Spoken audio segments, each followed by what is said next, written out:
الفهم القرائي الجزء الثالث.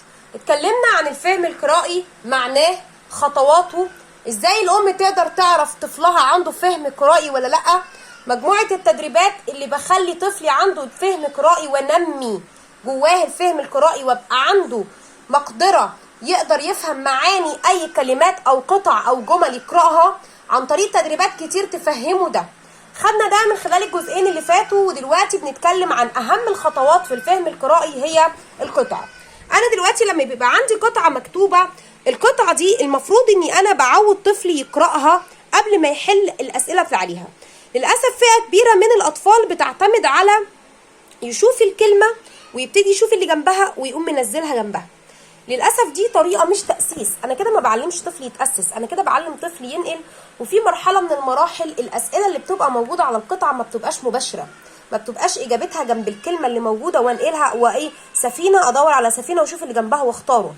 لأن في مرحلة من المراحل اللي حاطط الامتحان أو التدريب أو الاختبار عايز يشوف الطفل عنده فهم قرائي ولا لا. قرأ القطعة، طب فهمها، فهم الموضوع، ساعتها يقدر يجاوب على الأسئلة المحطوطة.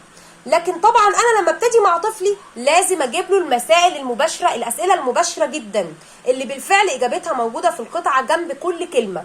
لكن ما ينفعش أعوده على الطريقة دي، إنه يشوف السؤال ويقف عند الكلمة دي ويطلع عند القطعة ويجيب اللي جنبها. لان لو عودته على ده في البدايه وحتى لو طلع الاجابات الصحيحه مش هقدر اخليه يبقى عنده فهم قرائي فيما بعد. ولما مستوى القطع زي ما قلنا يبقى صعب وبيعتمد على الفهم وليس النقل من القطعه من فوق لتحت، ساعتها هو مش هيقدر يبقى موفق في ده. فهنا لازم اقرا مع طفلي القطعه، وممكن اقسمها الى جمل. يعني اقرا اول سطر بس: الجمل سفينه الصحراء، يطلق على الجمل هذا الاسم. يبقى انا اول حاجه يعني ايه القطعه دي بتتكلم عن ايه؟ عن الجمل، حيوان الجمل، ماله؟ اسمه سفينه الصحراء، هم اطلقوا عليه الاسم ده، يندهوه بالاسم ده. طب ليه؟ هنكمل: يسير في الصحراء لمسافات طويله ويتحمل الجوع والعطش. يبقى هو اتعمل كده ليه؟ عشان بيمشي في الصحراء وبيقدر ان هو يمشي مسافه طويله من غير ما يجوع او يعطش ويكمل، وبيتحمل ده، عكس الانسان، عكس حيوانات كتيره جدا. ياكل الجمل ايه؟ العشب، ياكل العشب ويشرب المياه بكميه كبيره ليخزنها حتى يستطيع السير مده طويله. يبقى انا كده فهمت القطعه، قراتها حاجه حاجه، خليت طفلي هو طبعا اللي يقراها وفهمتها. الاسئله انا عارفه مباشره جدا، سهله جدا. يطلق على الجمل اسم سفينه ايه؟ هو كان انا كاتب لي سفينه، هطلع فوق الاقي الصحراء جنبها، بس انا مش محتاجه اطلع فوق، انا محتاجه اخلي طفلي هو اللي يجاوب من نفسه. ليه؟ لسه قارئ القطعه حالا ففاكر ان هي سفينه الصحراء. سفينه البحر، السفينه في البحر، ده للي ما قرأش. للي ما قراش هياخد الموضوع بالشبه، وده طبعا خطأ جدا. سفينة الصحراء. ياكل الجمل ايه؟ اللحم، الورق، العشب، موجودة فوق، بس لو هو لسه قارئ هيلقط على طول ان هي العشب. اسئلة سهلة، اسئلة مباشرة، لكن مش ده المستوى اللي هستمر فيه مع طفلي. انا بجيبها له في البداية سهلة عشان ما ضايقوش وعقده وعصبه وخليه مش عارف وخليه يغش وخليه يسألني. لازم اخلي الامور سهلة.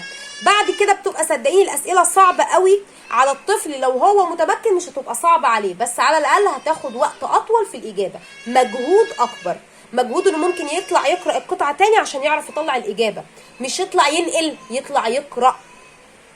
برضو من نماذج الاسئله اللي هي بتعتمد على الفهم القرائي بالنسبه للقطع هي الصح والغلط. يسير الجمل في الغابه لمسافات طويله. غابه، هو احنا قلنا غابه؟ لا دي صحراء، يبقى الاجابه دي خطا.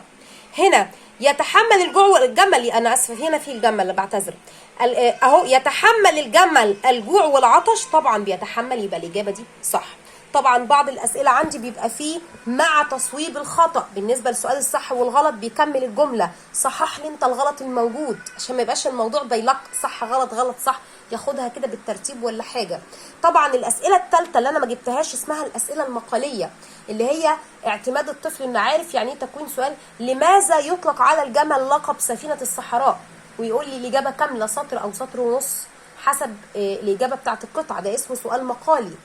لكن دي طبعا ما ينفعش تكون مجموعه اسئله ابتدي بيها مع طفلي وانا باسسه فهم قرائي، خاصه لو ما خدش اسلوب الاستفهام. لو خده هدخله له بس مش دلوقتي، ولو ما خدوش ما ينفعش ادخله دلوقتي غير لما ياخد اسلوب الاستفهام، عشان ما تبقاش الامور فيها حفظ، تبقى فهم. انا شغلي كله هو فهم قرائي. كده 4 انواع اسئله على الفهم القرائي. خدنا ترتيب الجمل ما بين المستوى البسيط وبنصعب مع الوقت، خدنا الاختيار ما بين السؤال وعنده اختر ما بين القوسين برضو من السهل لحد الاصعب، وخدنا كمان شغل القطعه والاستخراج، وده النموذج السهل. والنموذج الاصعب هيبقى موجود في اي تدريبات موجوده عند طفلك في كتابه، سواء اي مرحله تعليميه، رابعه، خمسه، ثالثه كمان لو موجود في القطع المتحرره، ولكن هنعمل عليه امثله. الاسئله للمتفوقين فهم قرائي من انا. يعني ايه من انا؟ سؤال جميل جدا بيعتمد على الفهم القرائي صرف ومش قطعه، ده سؤال لوحده كده. والكلمات المتقاطعه، ايوه بنعمل كلمات متقاطعه للفهم القرائي تحفه. وكمان ضع فعل مناسبا حدث المطلق، جمله حط انت الفعل من دماغك، حط زمنه، حط نوعه، حطه للمذكر ولا للمؤنث، حطه في الماضي ولا في المضارع، حط الحاجه اللي تناسب الجمله دي. 3 اسئله مش موجودين غير معايا ان شاء الله. الجزء الاخير هيبقى من الفهم القرائي قريب جدا.